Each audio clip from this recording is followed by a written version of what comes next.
Donald Trump ने China को मैं कहूंगा अब तक का सबसे बड़ा शॉक दिया है।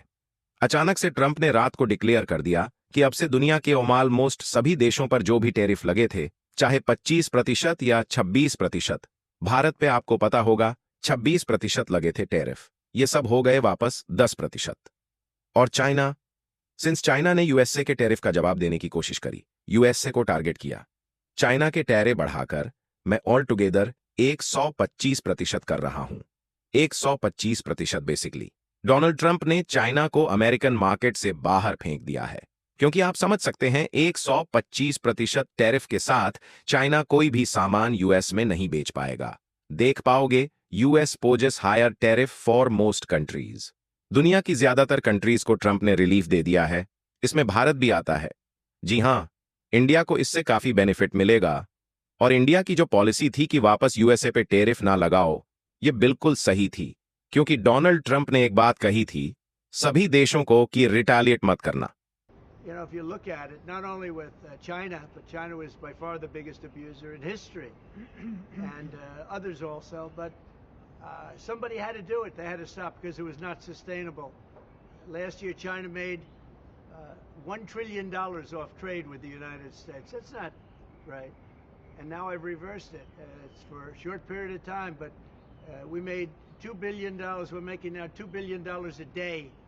जो मैं टैरिफ लगा रहा हूं, इसका जवाब मत देना।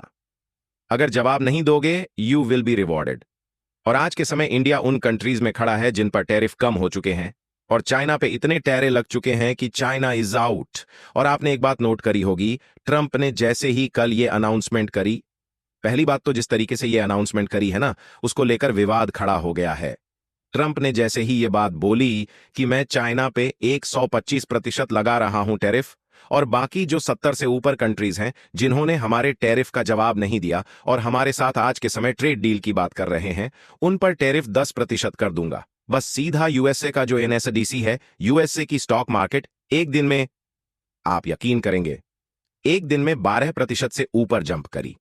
2008 से लेकर अब तक इतना बड़ा जंप एक दिन में यूएस स्टॉक मार्केट में कभी नहीं देखा गया। और अगर आप पूछ रहे हैं, अरे वाह 12% एक दिन, फिर आज तो इंडिया की निफ्टी भी बहुत भागेगी। यहां पे देखिए, थोड़ा सा एक इशू ये है, इंडिया में आज स्टॉक मार्केट बंद है। जानता हूं कि थोड़ा सा आप लोगों को फ्रस्ट्रेटिंग लग रहा होगा कि आज स्टॉक मार्केट हो सकता है कि काफी भागती, सिंस यूएस की स्टॉक मार्केट इतनी ज्यादा उठी है।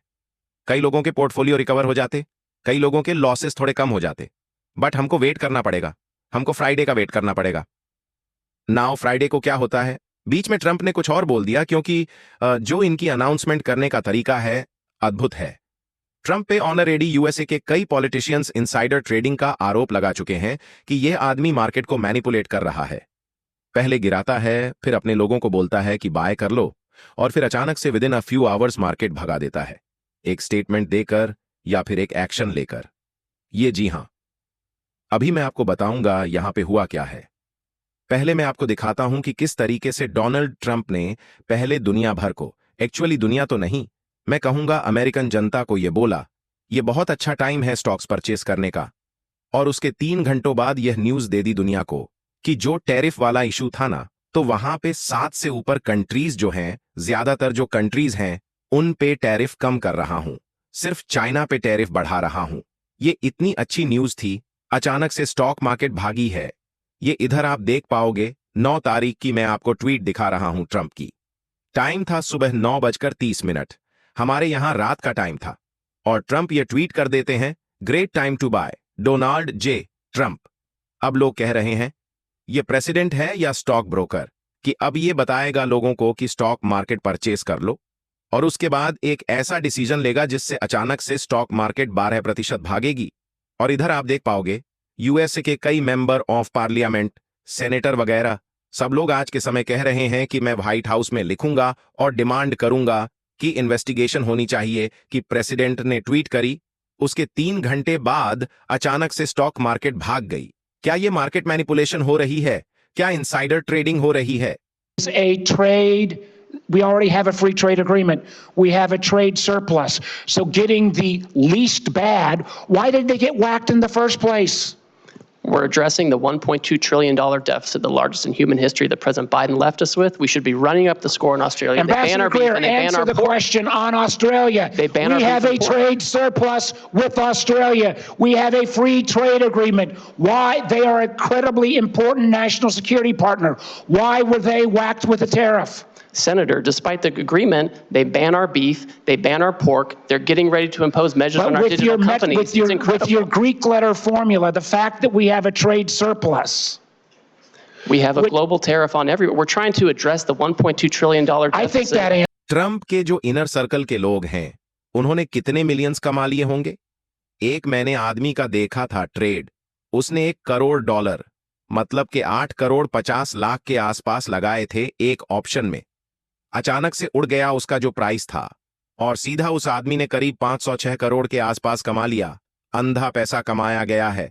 जिन लोगों को पता था कि ट्रंप क्या करने वाले हैं, क्या होने वाला है, उन्होंने अंधा पैसा कमाया है। और यहां पे आप देख पाओगे क्रिस मर्फी भी यहां पर कह रहे हैं N insider trading scandal is brewing. Trump ने सुबह 9:30 पर ट्वीट करी और क्लियर कर दिया कि लोग बहुत ज्यादा पैसा कमाएंगे। अब यह बात ट्रंप को कैसे पता थी कि स्टॉक मार्केट उठेगी? इनको तो एज प्रेसिडेंट काम करना चाहिए ना, तो यहां पे तो क्लियरली इनसाइडर ट्रेडिंग हो रही है। तो इस बात को लेकर काफी कंट्रोवर्सी है। हालांकि डोनाल्ड ट्रंप का यह कुछ कर पाएंगे या नहीं कर पाएंगे किसी को पता नहीं है। ट्रंप काफी बार चीजें ओपनली करते हैं, अनपोलोजेटिकली करते हैं, और अब वैसे दुनिया भर के निवेशकों को एक बात समझ में आ चुकी है कि आने वाले 4 साल जब तक ट्रंप पावर में रहेंगे ना, रात को कुछ भी हो सकता है। एक आदमी जोक मार रहा था, आपको भी सुनाता हूं। एक आदमी ने ट्विटर पर, अमेरिकन था, उसने जोक मारा कि जो बाइडेन को ना लोग स्लीपी जो कहते थे। आपको याद है ना, डोनाल्ड ट्रंप कहते थे चिढ़ाकर जो बाइडेन को स्लीपी जो सोता रहता है, स्लीपी जो। तो उन्होंने कहा कि जो बाइडेन को असल में ना लोग स्लीपी जो इसलिए कहते थे क्योंकि जो बाइडेन के राज में रात को नींद आ जाती थी आराम से। ये डर नहीं होता था कि कब क्या कुछ ट्वीट कर देगा, कब क्या कुछ हो जाएगा, मार्केट उड़ जाएगी, अचानक से या तो 10% गिरेगी या 15% उठेगी। ऐसा नहीं होगा, सब कुछ स्लीपी तरीके से होता रहता था। मगर ट्रंप के टाइम में देखिए, ये जो कि ऑब्वियसली ट्रंप के टाइम में ये रहेगा कि सडनली कुछ ये अनाउंसमेंट कर देंगे और आप कहोगे सब कुछ बदल जाएगा। सो इसके लिए तैयार रहिए। आने वाले 4 साल मैंने आपको कहा था काफी एंटरटेनिंग रहेंगे, और अगर आप एक निवेशक हैं, आप पैसा लगाते हैं मार्केट्स में, तो हो सकता है काफी टेंशन पूर्ण वाले भी रहें।